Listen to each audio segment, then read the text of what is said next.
तुमचा गट फिलिंगवर विश्वास आहे का?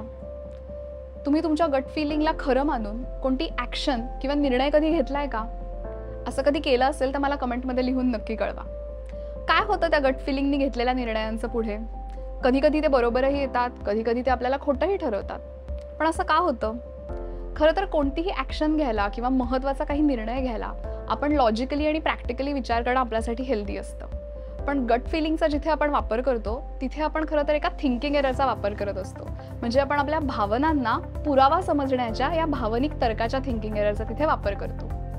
नमस्कार, मी डॉक्टर तेजस्विनी कुलकर्णी आणि आजच्या आपल्या मानसिक स्वास्थ्य आणि सकारात्मकतेवरच्या पॉडकास्टमध्ये आज आपण बोलणार आहोत भावनिक तर्क किंवा इमोशनल रिझनिंग या थिंकिंग एरर विषयी.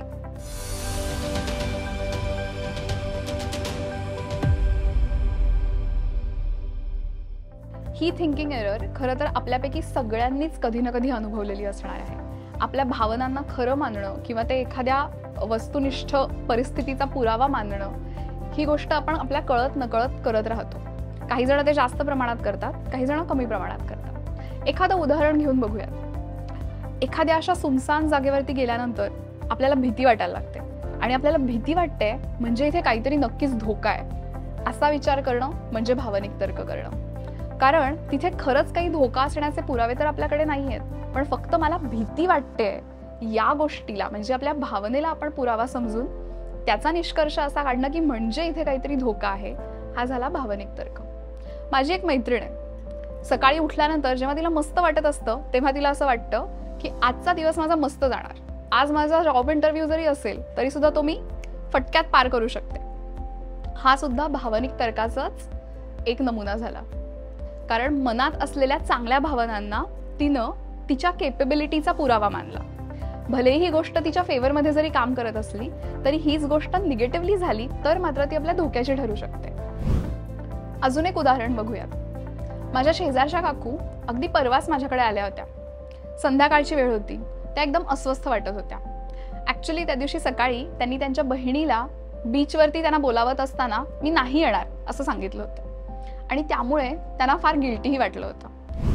पण त्यांचाही नाईलाज होता कारण त्यांचं अगोदरच काहीतरी काम ठरलं होतं.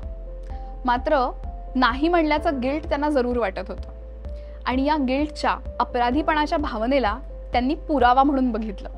कोणत्या गोष्टीचा पुरावा? तर माझी बहीण मी तिला नाही म्हणल्यानं नक्की चिडली असणार या गोष्टीचा पुरावा म्हणून त्यांनी त्यांच्या गिल्टच्या इमोशनचा वापर केला. खरं तर त्यांच्याकडे त्याचा वस्तुनिष्ठ काहीही पुरावा नव्हता. ना त्यांच्या बहिणीने त्यांना सांगितलं होतं की मी तुझ्यावर चिडली आहे, ना कुठल्याही प्रकारे इतर कोणी त्यांना त्याची माहिती पुरवली होती. फक्त आणि फक्त गिल्ट या इमोशनचा त्यांनी या गोष्टीचा तर्क काढण्यासाठी पुरावा म्हणून वापर केला. हा झाला भावनिक तर्क. भावनांना पुरावा मानणं किंवा त्यांना लॉजिकल थिंकिंगमध्ये वापरणं हे आपल्यासाठी का अनहेल्दी आहे ते पण बघूयात. आपण लॉजिकल थिंकिंगचा उपयोग कुठे कुठे करतो?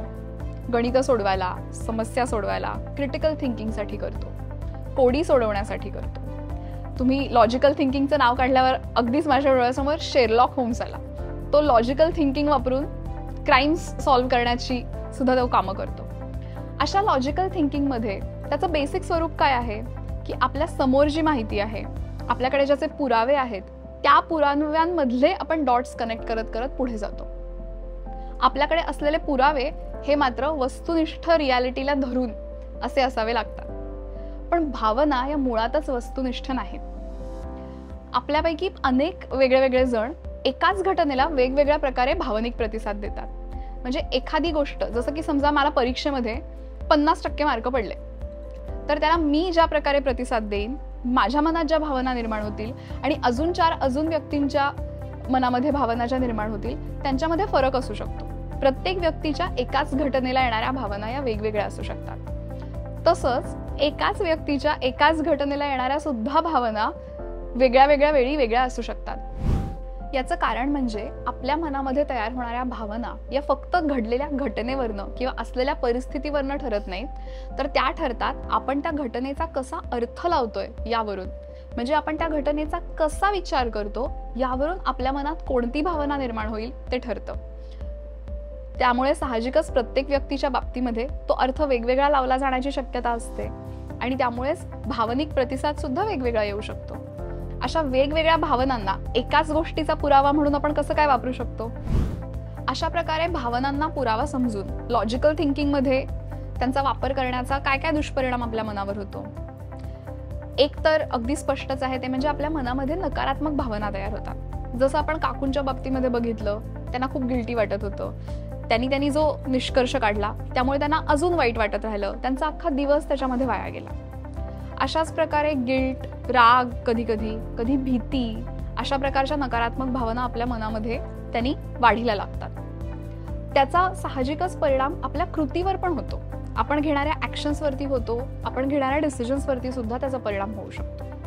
जसं की मला केवळ छान वाटतंय आज, म्हणून माझा इंटरव्ह्यू मस्त जाणार आहे किंवा म्हणून माझी एक्झाम मस्त जाणार आहे, असा विचार जर आपण केला तर त्यानं आपण कदाचित बेफिकीर राहू शकतो, निष्काळजी राहू शकतो आणि त्या ओव्हर कॉन्फिडन्समध्ये कदाचित तो चांगला नाहीही जाणार असंही होऊ शकतं. आपली तयारी कमी पडू शकते.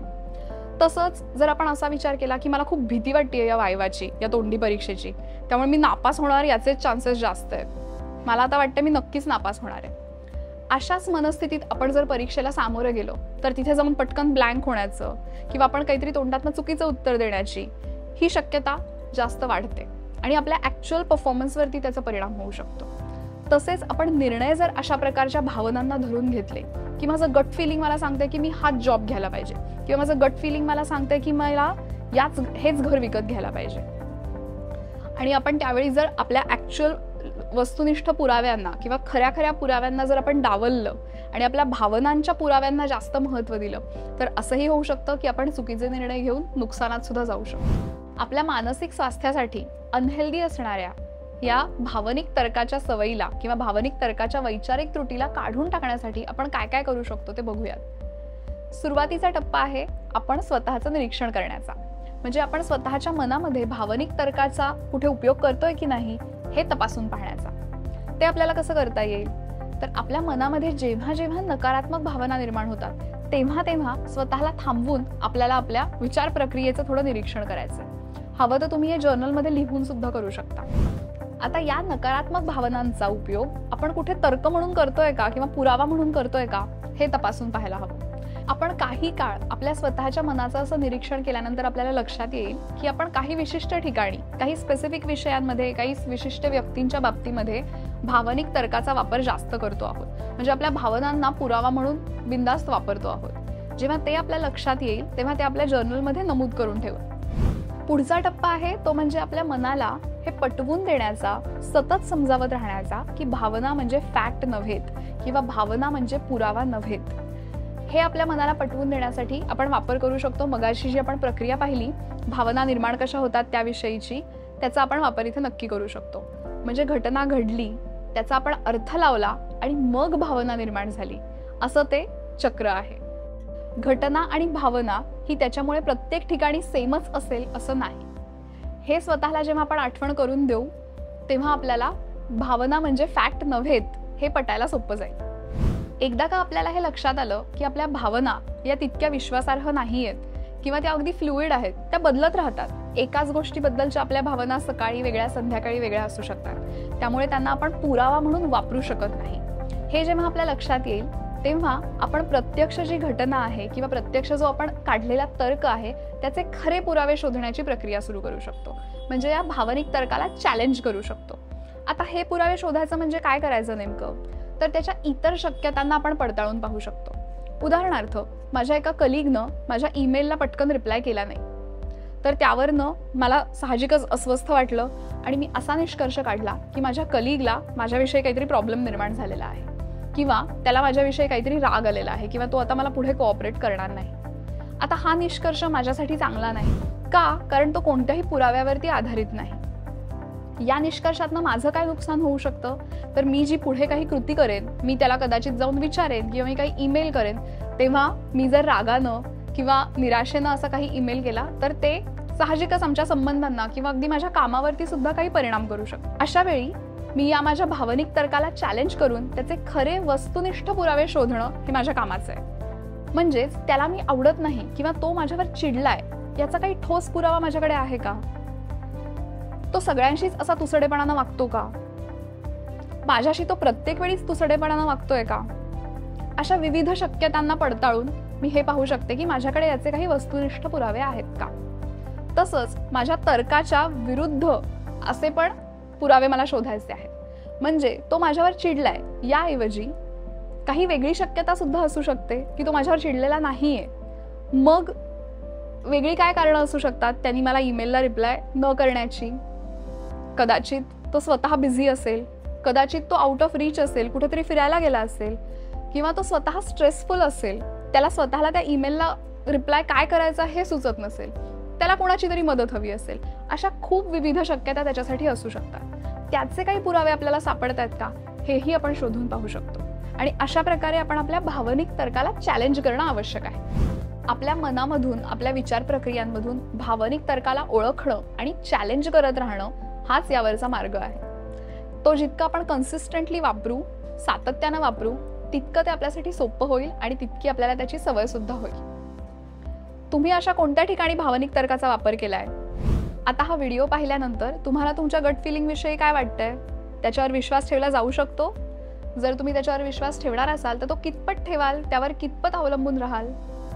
भावनिक तर्क काढून टाकण्यासाठी आपण जे उपाय पाहिले ते तुम्ही कुठे कुठे वापराल हे मला कमेंट्समध्ये लिहून नक्की कळवा. आणि मानसिक स्वास्थ्यावरची आणि सकारात्मकतेवरची अधिकाधिक माहिती मिळवण्यासाठी चॅनलला नक्की सबस्क्राईब करा.